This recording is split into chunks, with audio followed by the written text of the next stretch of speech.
Et donc, pour cette quatrième activité, qu'est-ce que tu nous proposes, Marion? Un pièce personnalisé avec les membres de votre famille fait maison. Super.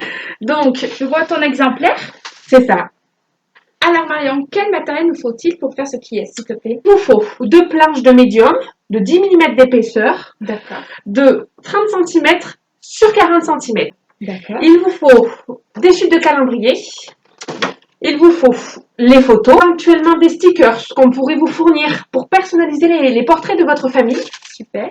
Il vous faut 32 mini charnières de maison de poupée, un cutter, de la colle UU, de la glu, de la peinture, un tournevis et des bouts de bois. Et comment réalise-t-on ce qui est, du coup? La première étape, c'est de prendre en photo les membres de votre famille, que vous pourrez éventuellement nous envoyer par mail pour qu'on puisse vous les imprimer et vous les plastifier. Nous les mettrons en forme sur une feuille avec les bonnes dimensions et nous compléterons les portraits, si vous n'en avez pas suffisamment, par des personnages fictifs. Au total, il vous faudra 16 photos, les imprimer en 3 exemplaires et vous les plastifier pour un meilleur rendu. Par la suite, vous pourrez donc les personnaliser avec les stickers. Ces photos, vous allez les coller sur un calendrier que vous allez au préalablement découper.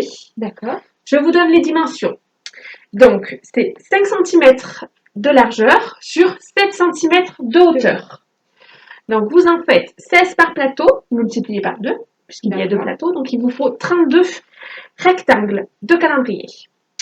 C'est plus sympathique, à l'issue de cela, de les peindre en bleu, en rouge, en jaune, de la couleur que vous souhaitez, pour donner cet aspect-là.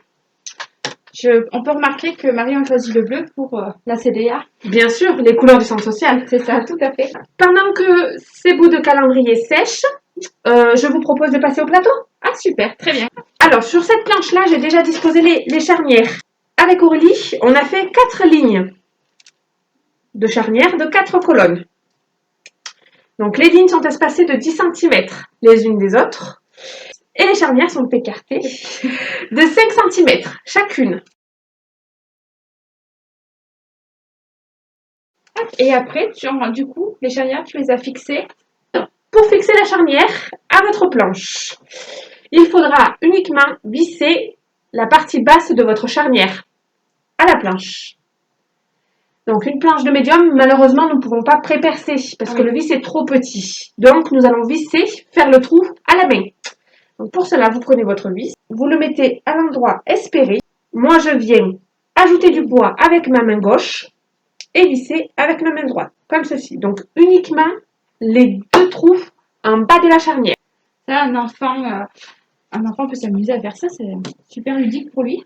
Complètement, complètement. Avec l'aide des parents. Ouais. Hein. C'est pas évident. Mais c'est sympa. Mais c'est très ludique. Très, très ludique. Voilà. Donc, une fois les emplacements de vos charnières fixés, je vous propose de coller les photos sur les bouts de calendrier au préalablement peint. Donc, pour cela, c'est très simple. Vous prenez votre photo, la colle UU, que chaque enfant peut posséder dans son cartable, et on vient coller.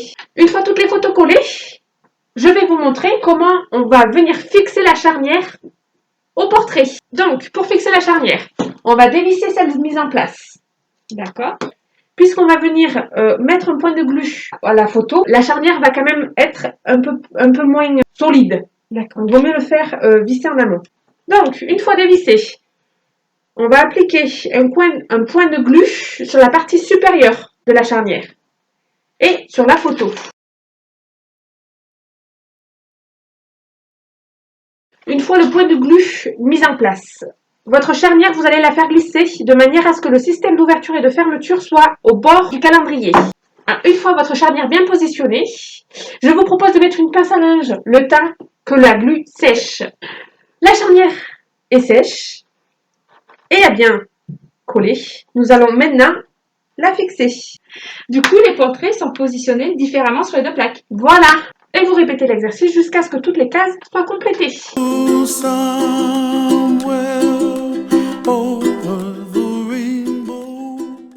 Et les petits portraits qu'on a piochés, oui, il faut deviner, on les met où du coup sur notre planche? Très bonne question. Alors pour ça, on va venir fixer les 2 bouts de bois à l'extrémité de la planche.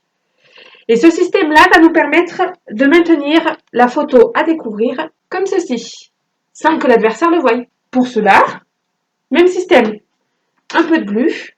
Donc on laisse un petit espacement entre les deux. Voilà, comme ceci. Et voilà. Et la dernière planche de portrait, elle est à découper et à mettre dans un pochon. Maria, avec tout ce que tu nous as proposé dans cette vidéo, on a de quoi s'occuper pendant les vacances. Du coup, 2 paniers d'activités sont proposés.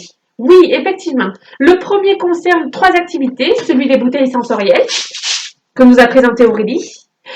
Celui des mémories. Voilà. Et celui pour les galets morpions, qui est de 3 €. Donc, vous avez, donc dans ce panier activité, vous retrouverez tout le matériel nécessaire pour réaliser ces 3 activités. Et le deuxième panier activité, qui lui est consacré au Kies, puisqu'il a un peu plus de matériel conséquent, qui est à 6 €.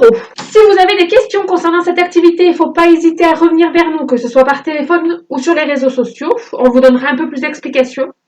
Et Aurélie, c'est quand le prochain rendez-vous? Alors, on va se retrouver le premier vendredi des vacances de Pâques avec un atelier sur le thème des émotions. Waouh, j'ai hâte. Bon atelier. Prenez plaisir. À bientôt.